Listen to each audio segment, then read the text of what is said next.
बिस्मिल्लाहिर्रहमानिर्रहीम।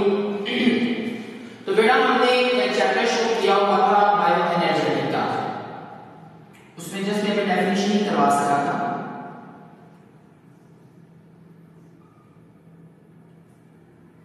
तो आज हमारे पास इसमें जो टॉपिक है वो है ऑक्सीडेशन रिडक्शन रिएक्शंस।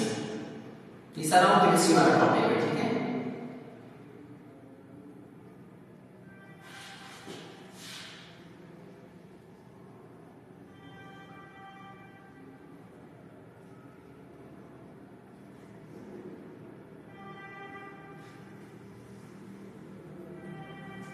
ऑक्सीडेशन और रिडक्शन रिएक्शंस को हम रिडॉक्स भी कहते हैं।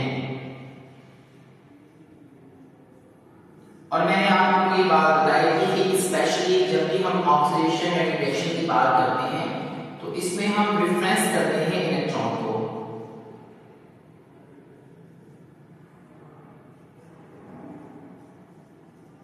जो रिफरेंस प्रॉपर्टी स्पेशली हमारे पास होती है वो क्या होता है, इलेक्ट्रॉन्स होते हैं। कि अगर हमारे पास रिमूवल ऑफ इलेक्ट्रॉन होता है तो वो ऑक्सीडेशन कहलाता है, अगर गेनिंग ऑफ इलेक्ट्रॉन होता है तो वो हमारे पास रिडक्शन कहलाता है।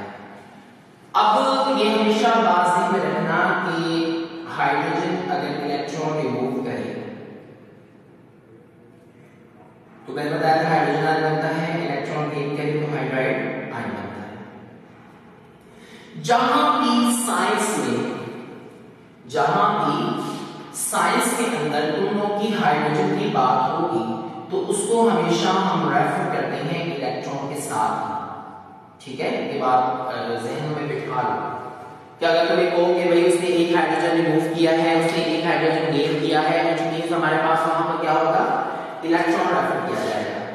ये काम के बाद बिठाओ आपने कि जस्ट वो तुमने इलेक्ट्रॉन का लफ्ज इस्तेमाल करे तो तुमको अगर कभी कहो कि किसी एलिमेंट ने हाइड्रोजन गेन किया है तो तुम्हें कोई बंदा बोल दे कि ये रिडक्शन है, अगर किसी का आपने उधर से हाइड्रोजन निकाल दिया है तो ये भी हमारे पास ऑक्सीडेशन है, तो तुम ये ना कह देना कि ऐसा नहीं है, ठीक है ना। तो हाइड्रोजन का लफ्ज जहां पर इस्तेमाल हुआ कि अगर किसी ने निकाला तो वहां पर उसको रेफर किसके साथ किया जाएगा, इलेक्ट्रॉन से ही रेफर किया जाएगा। अगर कहें कि हाइड्रोजन इलेक्ट्रॉन गेन किया है, ठीक है, अगर हम कहें कि हाइड्रोजन आयन बना है, ठीक है, तो वो भी इलेक्ट्रॉन को रेफर करेगा। अगर मैं कहूंगा हाइड्राइड आयन बना है तो वो भी किसको रेफर करेगा, इलेक्ट्रॉन को ही रेफर करेगा। तो ये जो है वो मुख्तसर सी बात ही, बाकी तकरीबन रीडिंग वाला सारा टॉपिक है, तो ये तुम लोगों ने खुद रीड कर लेना है, इसकी जरूरत नहीं मुझे यहाँ रीडिंग करवाने की। उसके बाद नेक्स्ट हमारे पास जो टॉपिक है वो है एटीपी।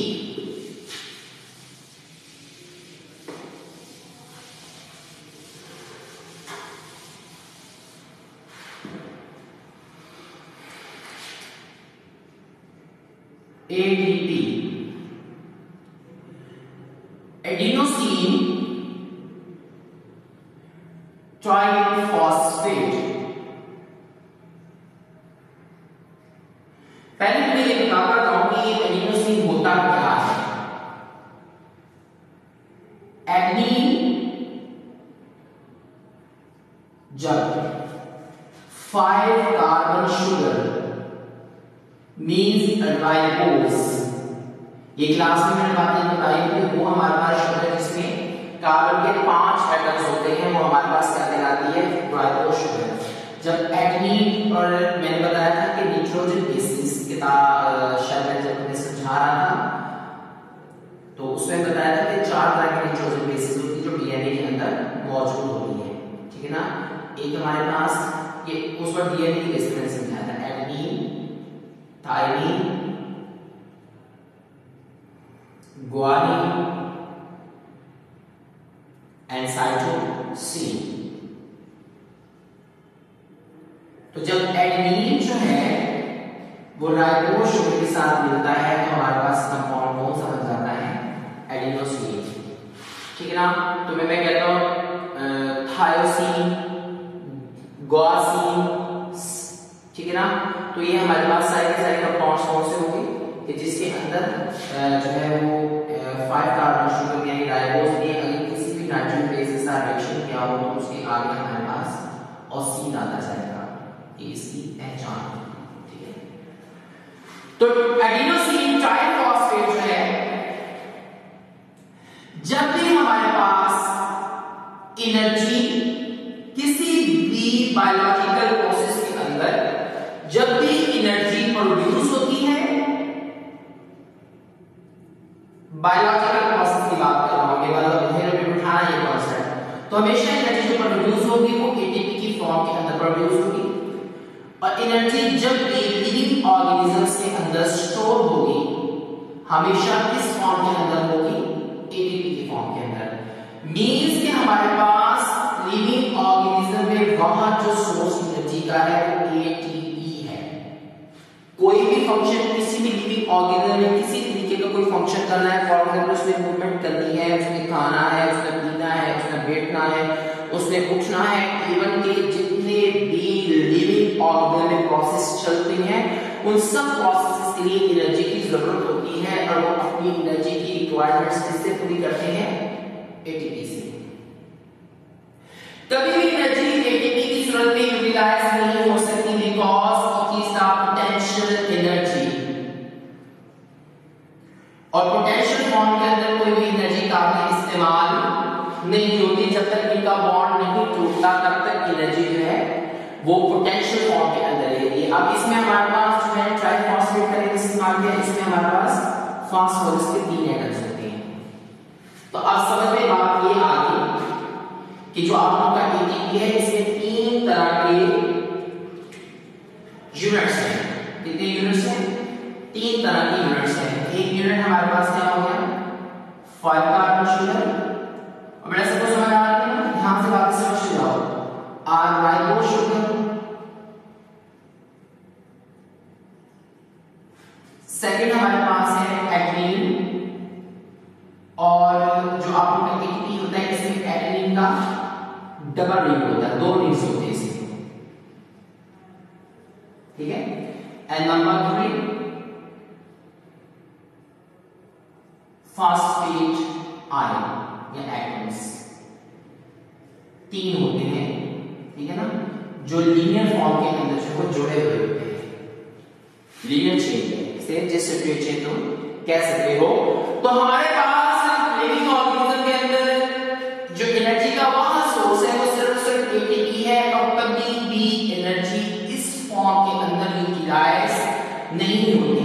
जब भी लिविंग ऑर्गेनिज्म में एनर्जी को गेन करना है एटीपी से, तो इनको तोड़ना पड़ेगा इसे या तो एडीपी में या फिर एएमपी में।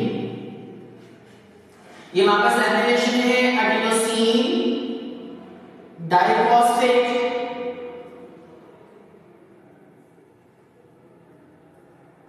ठीक है, और ये एब्रिविएशन है adenosine monophosphate,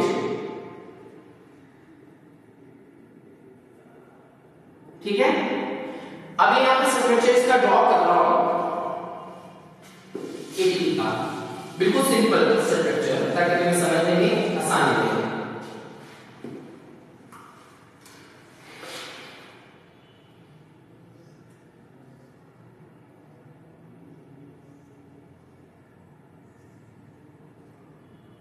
One, two, three,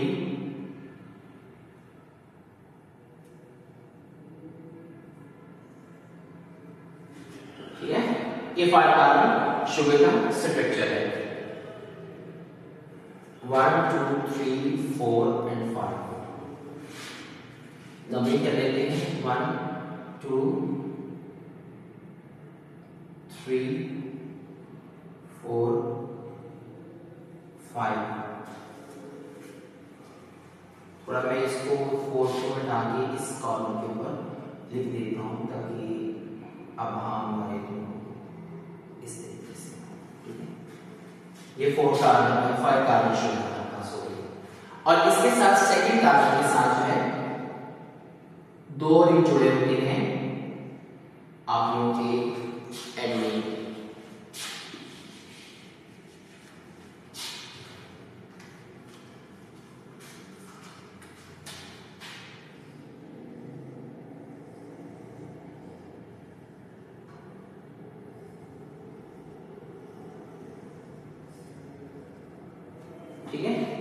ये दो लिंक एडेनिन के इसके साथ अटैच होते हैं, और ये जो पांचवा कार्बन होता है इसके साथ लीनियर फॉर्म के अंदर फॉस्फेटेड एटम जुड़े हुए होते हैं। ये हमारा स्ट्रक्चर है, थोड़ा ये टेढ़ा टेढ़ा सा बन गया है, ये पूरी इतनी बॉन्ड लेंथ होती है जिसकी बेस में मैंने बना रखी है ताकि अच्छा स्ट्रक्चर लगे। सारे के फीचर्स होती हैं कि बॉन्ड लेंथ होती है जिसकी बेस में ये बना रहे हैं।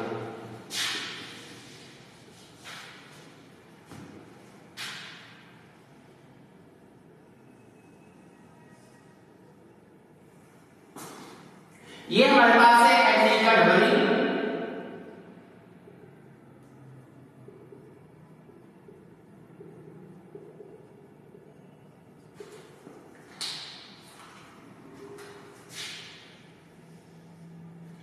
ये हमारे पास है राइबोस शुगर का रिंग,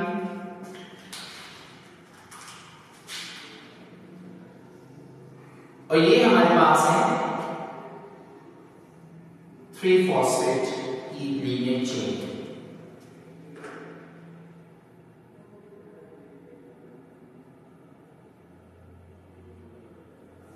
ये इसका हमारे पास स्ट्रक्चर है। जैसे कि तुम लोगों को अभी ये बात बताई है कि लिविंग ऑर्गेनिज्म किसी किस्म का भी फंक्शन करे तो एनर्जी कहां से गेन करते हैं, वो एटीपी, यही वहां सोर्स है लिविंग ऑर्गेनिज्म के अंदर एनर्जी गेन करने का। तो यहां थोड़ा सा रीड कर रहा हूं, बाकी बातें बाद में करते हैं। The major energy density of our cell is nucleotide का एडिनोसिन ट्राइफॉस्फेट। ठीक है, ये हमारे पास न्यूक्लियोटाइड जो ह्यूज कंपाउंड होता है, जो पॉलीमर होता है, उसको न्यूक्लियोटाइड बोलते हैं, जैसे तुम मैक्रोमोलेक्यूल भी कह सकते हो।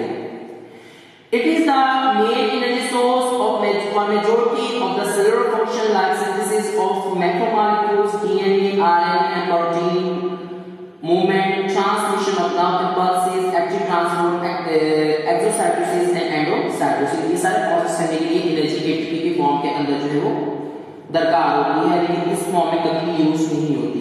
The ability of ATP to store and release energy is due to its molecular structure।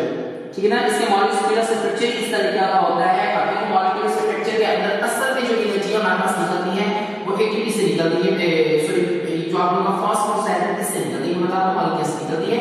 तो इसका स्ट्रक्चर ही कुदरत ने इस तरीके से बनाया है कि इसमें से आसानी से एनर्जी जो फॉस्फेट जो फॉस्फोरस का एटम से तोड़ के जो है हासिल की जा सके।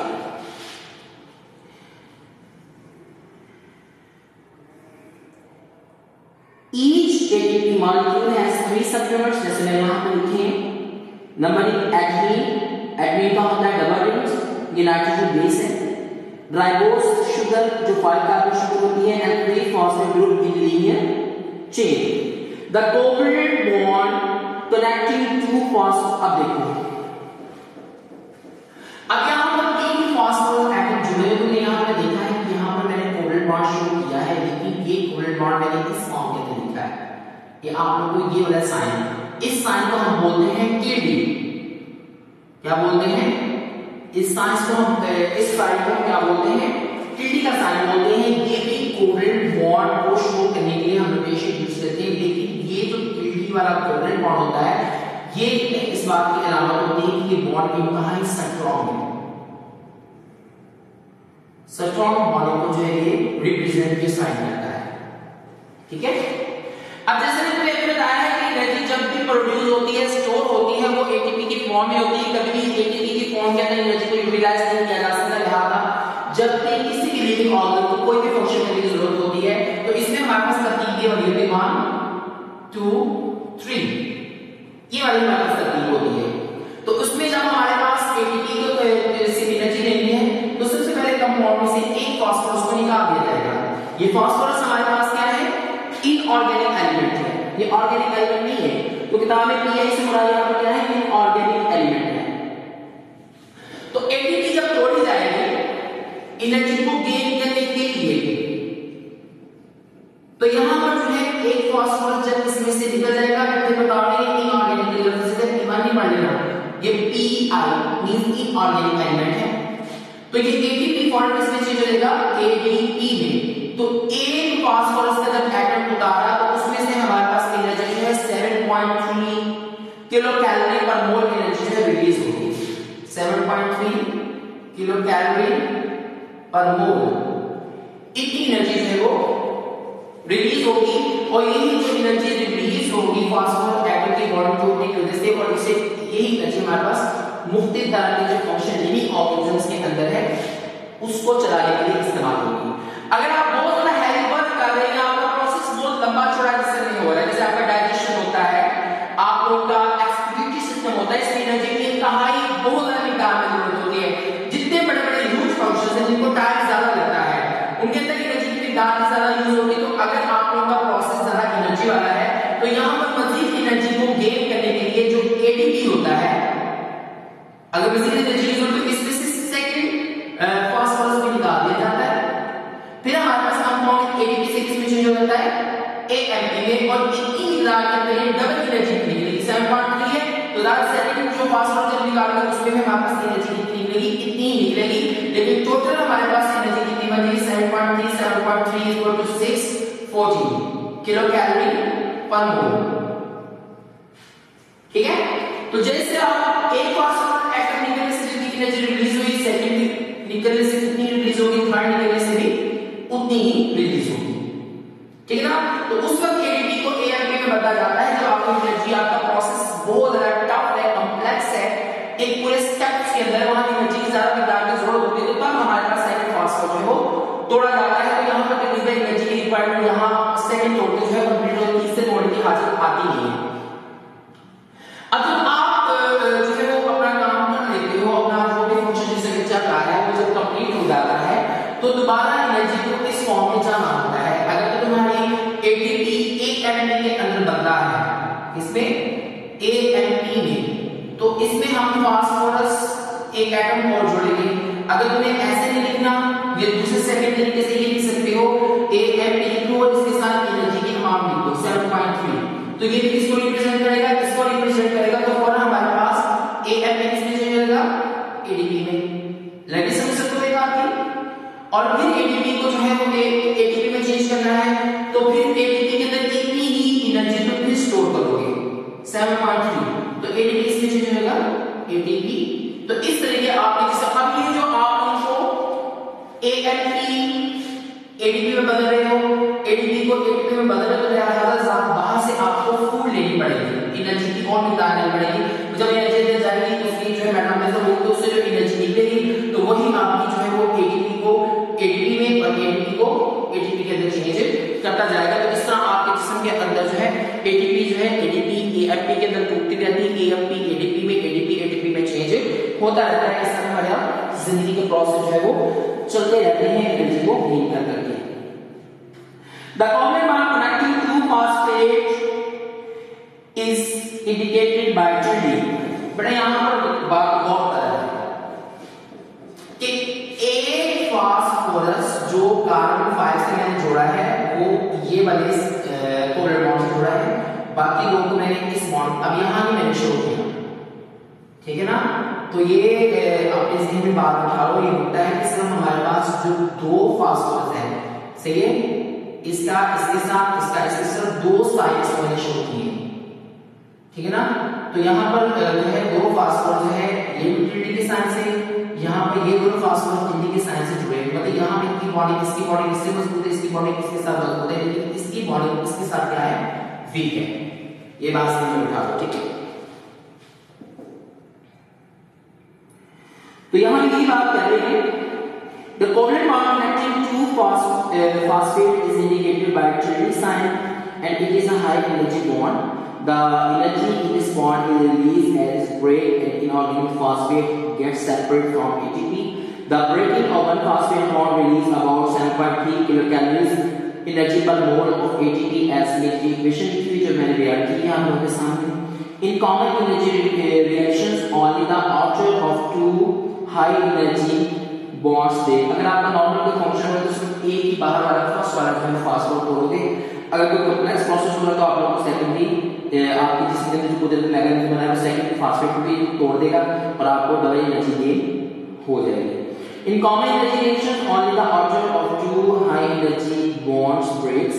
When this happens, ATP becomes ADP, adenosine diphosphate, and one PI is released. In some cases, ATP is further broken down to AMP, administering monophosphate reaction नीचे लिखा हुआ है.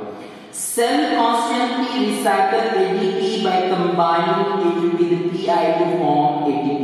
जैसे मैंने नीचे लिखा है कि अगर आपका AMP में टूटा तो AMP को ADP में बदलने के लिए आपको PI या ऐसे इक्वेशन या उतनी एनर्जी यानी इतनी एनर्जी अंदर दाखिल करने का मतलब क्या है?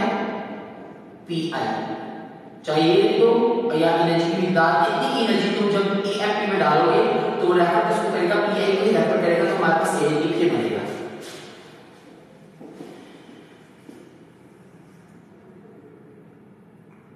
Cell constantly recycle ATP by combining it with PI to form ATP. The synthesis of ATP from ADP-AMPI requires the expenditure of 7.3 kilocalories of energy per mole. This energy is obtained from the oxidation of foodstuff. So we can summarize that ATP is generated by energy releasing process. ATP का बनना क्या है? Energy releasing process है and it is broken down by energy consuming process. ATP जब जो है वो टूटेगी तो एनर्जी कंज्यूमिंग प्रोसेस होगा और जब ATP दोबारा बनेगी तो एनर्जी रिलीजिंग प्रोसेस होगी. एनर्जी फूड स्टेप में से बाहर निकलेगी. जो आप खाना खा रहे हो उसमें उसका जब ऑक्सीडेशन रिडक्शन प्रोसेस होगा तो उसको की जब ब्रेकअप होगी तो उसमें जो एनर्जी निकलेगी तो कौन सी बनेगी? ATP बनेगी. तो इस वजह से ATP हमारे पास कौन सा प्रोसेस है? एनर्जी रिलीजिंग प्रोसेस है.